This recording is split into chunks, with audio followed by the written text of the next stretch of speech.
Hi friends, welcome back to my channel. So మనకి RRB board నుంచి group డికి related ఒక update అయితే రావడం జరిగిందండి. సో ఆ అప్డేట్ ఏంటో చూద్దాం. అలాగే ఎస్టర్డే 23rd October 2025 రోజున మనకి ఆర్ఆర్బి బోర్డు నుంచి ఇంకొక నోటిఫికేషన్ అనేది రావడం జరిగింది. అది ఎన్టీపీసీ నోటిఫికేషన్కి సంబంధించిందండి. సో ఆ వీడియో కూడా చేసి నేను అప్లోడ్ చేశాను ఎస్టర్డే. ఎవరైనా చెక్ చేయకపోతే చెక్ చేయండి. సో అలాగే ఇప్పుడు వచ్చిన అప్డేట్ ఏంటో చూద్దాం. గ్రూప్ డీకి అప్డేట్ ఏంటి, అసలు గ్రూప్ డీ కేసు జరుగుతుంది కదా. సో మొన్న రీసెంట్గా ఒక హైకోర్టు అనేది స్టే ఇవ్వడం జరిగింది దీని మీద, ఎగ్జామ్ డేట్స్ మీద.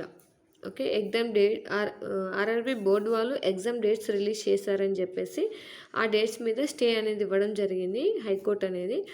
సో మనకి ఇంకో ఆర్ఆర్బి గ్రూప్ డి నుంచి ఇప్పుడు మనకు అప్డేట్ ఏమొచ్చిందంటే అప్లికేషన్ స్టేటస్ అనేది అవుట్ అయిందండి. So application status out. So RRB group D application status out. So మనకి ఇది ఎప్పుడు వచ్చిందండి? ఎస్టర్డే వచ్చింది. ఇది కూడా yesterday. Okay, 23rd September 2025. So ఈ రోజునే ఈ ఎన్టీపీసీ పైన నోటిఫికేషన్ షార్ట్ నోటీస్ రిలీజ్ చేశారు. అలాగే గ్రూప్ డి అప్లికేషన్ స్టేటస్ మీద కూడా అప్లికేషన్ స్టేటస్ అవుట్ ఇది కూడా ఇచ్చేశారు. సో ఈ ఎన్టీపీసీ పక్కన పెడితే మనం గ్రూప్ డి గురించి మాట్లాడుకుంటే, సో గ్రూప్ డికి ఎప్పుడప్పుడు వీళ్ళు అప్డేట్ అనేది చేస్తున్నారండి. అంటే అప్డేట్స్ మనకి ఇస్తూనే ఉన్నారు ఆర్ఆర్బి బోర్డు వాళ్ళు. సో దీన్ని బట్టి మనకి ఎగ్జామ్ వాళ్ళు ఇచ్చిన డేట్స్లోనే ఎగ్జామ్స్ జరగడానికి చాలా మటుకు పాసిబిలిటీ అయితే ఉందండి. సో మీరైతే ఒక 90 to 80% అనేది 80% అనేది, అంటే ఇది నా ఎక్స్పెక్టేషన్స్ అండి. మళ్ళీ నువ్వు చెప్పావు కదా అప్పుడు జరగలేదంటే నేనేం చేయలేనండి. బట్ నా ఎక్స్పెక్టేషన్స్ ప్రకారం ఎగ్జామ్స్ అనేది వాళ్ళు రిలీజ్ చేసిన డేట్స్కే ఎగ్జామ్స్ అనేవి జరగచ్చు. ఎందుకంటే ఆర్ఆర్బి బోర్డు వాళ్ళు తీసుకున్న స్టెప్స్ని బట్టి. సో అప్లికేషన్ స్టేటస్ అనేది రిలీజ్ చేశారు కాబట్టి మనకి 80% అనే ఎగ్జామ్స్ అనేవి సేమ్ డేట్న ఉండొచ్చు. అంటే ఆల్రెడీ మనకి డేట్స్ అనేవి రిలీజ్ చేశారు కదా. సో ఆ డేట్స్ని ఉండొచ్చు అని నేను ఎక్స్పెక్ట్ చేస్తున్నానండి. సో మీరు ఇంకా లేట్ అవుతుంది, నెక్స్ట్ ఇయర్లో జరుగుతాయి అనే వాళ్ళు ఎవరైనా చదువుకోకుండా ఉంటే, ప్రిపేర్ అవ్వకుండా ఉంటే కనుక సో ప్రిపేర్ అవ్వండి. మొన్న రీసెంట్గా వచ్చిన ఎన్టీపీసీ గ్రాడ్యుయేట్ లెవెల్ రిజల్ట్స్లో హై కట్ ఆఫ్ ఉందండి. చాలా హైగా ఉంది కట్ ఆఫ్ అనేది. సో హై కట్ ఆఫ్ ఉంది. సో మీరు అది రీచ్ కావాలంటే చాలా బాగా చదవాలి.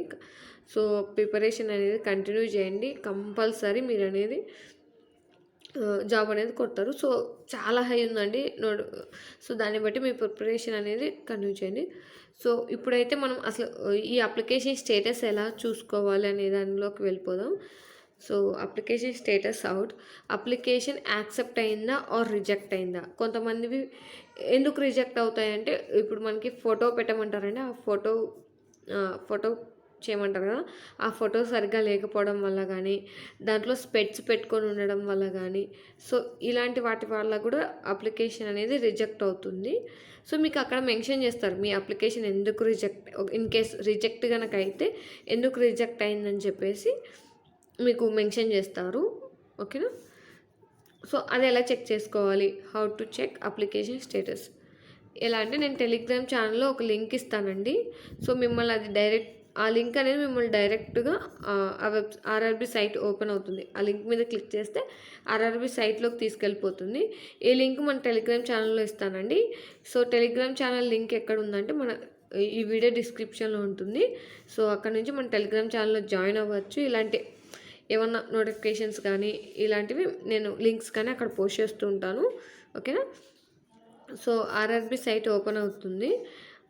అక్కడ నుంచి మీరు మనకి ఓపెన్ అయిన తర్వాత లాగిన్ విత్ ఆధార్ అని మీద క్లిక్ చేయాలి. సో లాగిన్ విత్ ఆధార్ మీద క్లిక్ చేస్తే అక్కడ ఫోన్ నెంబర్ ఎంటర్ చేయమని ఉంటుందండి. మీరు అప్లికేషన్ పెట్టేటప్పుడు ఏ నెంబర్ అయితే ఇచ్చుంటారో ఫోన్ నెంబరు, సో ఆ ఫోన్ నెంబర్ ఎంటర్ చేయండి. ఎంటర్ చేసిన తర్వాత కిందకు వస్తే జనరేట్ ఆధార్ ఓటీపీ. సో ఏదైతే ఆధార్ కి లింక్ అయి ఉంటుంది ఫోను. ఆ ఫోన్ నెంబర్‌కి ఆధార్ ఓటీపీ అనేది వస్తుందండి. సో, ఈ ఫోన్ నెంబర్ ఎంటర్ చేసిన తర్వాత జనరేట్ ఆధార్ ఓటీపీ అని క్లిక్ చేస్తే ఆధార్ ఓటీపీ వస్తుంది. సో, అది ఎంటర్ చేసేసిన తర్వాత ఐ యామ్ నాట్ రోబోట్ అని దాని మీద క్లిక్ చేసి లాగిన్ కొట్టేసేయండి. ఇంకొక అనదర్ సైట్ అనేది ఓపెన్ అయిపోతుంది మీకు అలా చేయడం వల్ల. సో, అనదర్ సైట్‌లోకి వెళ్ళిపోయిన తర్వాత అప్లికేషన్ అక్కడ చాలా ఆప్షన్స్ ఉంటాయండి. బట్ మీరైతే అప్లికేషన్ హిస్టరీ మీద క్లిక్ చేస్తే దాని మీద క్లిక్ చేస్తే అప్లికేషన్ స్టేటస్‌లో మీ అప్లికేషన్ స్టేటస్ అనేది ఓపెన్ అవుతుందండి. సో, అప్లికేషన్ స్టేటస్‌లో ప్రొవిజనలీ యాక్సెప్టెడ్ అని ఉంటే మీ అప్లికేషన్ అనేది యాక్సెప్ట్ అయినట్టు. అక్కడ పక్కన పేమెంట్ సక్సెస్ అని వస్తుంది. సో, అది కాదండి, మనకు అది సంబంధం లేదు. ప్రొవిజనలీ యాక్సెప్టెడ్ అని ఉంటే మాత్రమే మీ అప్లికేషన్ యాక్సెప్ట్ అయినట్టు. ఇన్ కేస్ రిజెక్ట్ అయితే అక్కడ మీకు మెన్షన్ చేస్తారు ఏంటి అనేది. సో, ఎవరైతే ప్రొవిజనలీ యాక్సెప్ట్ అవుతుందో వాళ్ళు అనేది ఎగ్జామ్ అనేది రాస్తారు. ఓకేనా, ఎగ్జామ్కి మీ అప్లికేషన్ సక్సెస్ అయినట్టు. ఓకే, ఏముంటుందండి, ప్రొవిజనలీ యాక్సెప్టెడ్ అని ఉంటుంది. ఓకే, సో మన ఛానల్లో ఎవరైతే ఉంటారో వాళ్ళు చెక్ చేసుకోండి, ప్రొవిజనల్లీ యాక్సెప్ట్ అయ్యిందా రిజెక్ట్ అయిందా చెక్ చేసుకొని ఇన్ కేస్ యాక్సెప్ట్ అయితే యాక్సెప్ట్ అయిందని చెప్పి కామెంట్ చేయండి. రిజెక్ట్ అయితే అసలు ఎందుకు రిజెక్ట్ అయిందో కూడా కామెంట్ చేయండి. దానికి ఏమైనా సొల్యూషన్స్ ఉంటే నేను చెప్తాను. ఓకేనా, ఇంతేనండి, ఇది అప్డేట్ చేద్దామని వచ్చాను. గ్రూప్ డి అప్లికేషన్ స్టేటస్ అనేది అవుట్ అయింది. ఓకే, ఎవరైనా ఇంకా చెక్ చేయని వాళ్ళు ఉంటే చెక్ చేసుకోండి. ఈ లింక్ అప్లికేషన్ స్టేటస్ లింక్ అనేది నేను టెలిగ్రామ్ ఛానల్లో పోస్ట్ చేస్తాను. ఆ టెలిగ్రామ్ ఛానల్ లింక్ ఎక్కడ ఉంటుందంటే వీడియో డిస్క్రిప్షన్లో ఉంటుంది. ఓకేనా, సో ఈ వీడియోకి అయితే ఇంతేనండి. సో ఇది చెప్దామని వచ్చాను. సో ఈ వీడియో మీకు నచ్చినట్లయితే లైక్ చేయండి, మీ ఫ్రెండ్స్తో షేర్ చేయండి, అలాగే మన ఛానల్ సబ్స్క్రైబ్ చేసుకోండి. Thank you for watching. అందరికీ ఆల్ ద బెస్ట్.